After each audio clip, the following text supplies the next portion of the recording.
এই পৃথিবী থাকার জায়গা নয়। কিয়ামতের সময় আল্লাহ তাআলা মালাকুল মাউতকে বলবেন সবার রূহ কবজ করে ফেলো, সবার, কেউ থাকবে না, সবার রূহ কবজ হয়ে যাবে। আল্লাহ মালাকুল মাউতকে বলবেন, মালাকুল মাউত কি অবস্থা? বলবে সব শেষ। মাইয়াব্বা, কে বাকি? মালাকুল মাউত বলবে জিনেরা বাকি, যাদেরকে দেখা যায় না। আল্লাহ বলবেন জিনদেরকেও শেষ করে ফেলো, রূহ কবজ করো। মালাকুল মাউত আজরাইল জিনদের রূহ কবজ করবে। আল্লাহ এবার জিজ্ঞেস করবে ইয়া মালাকাল মাউত আখবিরনি মাইয়াব্বা, এবার বলো আর কে বাকি? মালাকুল মাউত বলবে আল্লাহ মানুষগুলো সব শেষ, জিনগুলাও শেষ, এবার বাকি ইবলিশ শয়তান, ইবলিশরেও শেষ করো, ইবলিশও শেষ। আল্লাহ আবার জিজ্ঞেস করবেন ইয়া মালাকাল মাউতি মাইয়াব্বা, আর কে বেঁচে আছে বলো? মালাকুল মাউত বলবে আল্লাহ আপনার কথা অনুযায়ী পৃথিবীর সব মানুষের রূহ কবজ করলাম, সব জিনদের রূহ কবজ করলাম, ইবলিসের রূহ কবজ করলাম, এখন আছে শুধু ফেরেশতারা। আছে কারা? যাও ফেরেশতাদের রূহ কবজ করো, ফেরেশতাদের রূহ কবজ হয়ে যাবে।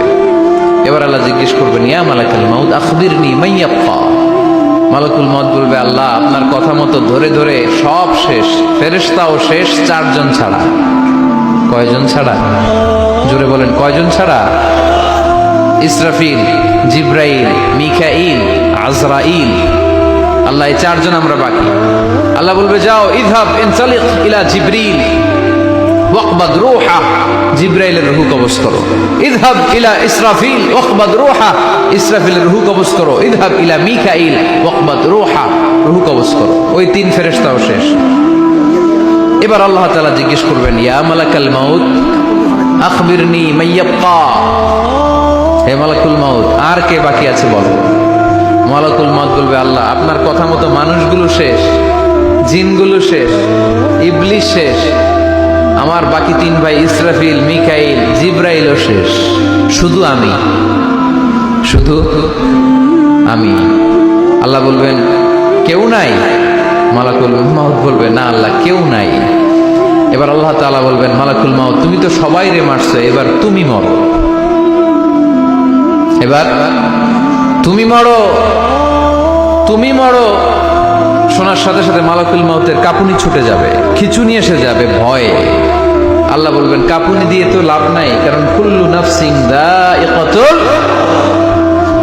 রব্বুল আলামিন বলবেন মালাকুল মাউত কেঁদো না, এটাই দুনিয়ার বিধান, আমি আল্লাহর দেয়া বিধান, এটাই জন্মালেই মরতে হয়। যাও জান্নাত জাহান্নামের মাঝখানে একটা জায়গা আছে, জায়গাটার নাম হলো আরাফ। এই আরাফের মধ্যেখানে যে দাঁড়া, ওখানে যে মালাকুল মাউত কাঁপতে থাকবে।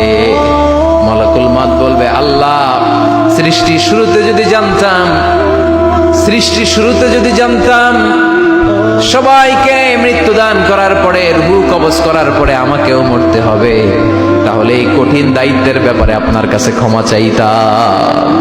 আজকে আমারও যে ভাগ্য বরণ করে নিতে হবে সৃষ্টির শুরুতে, আমি এটা কল্পনাই করতে পারিনি। আল্লাহ বলবেন নো টক, মউত, ইয়া মালাকাল মাউত মর, মরে যা, মউত, মরে যাও। বলার সাথে সাথে মালাকুল মাউত এক বিকট চিৎকার হাঁকিয়ে মরে যাবে।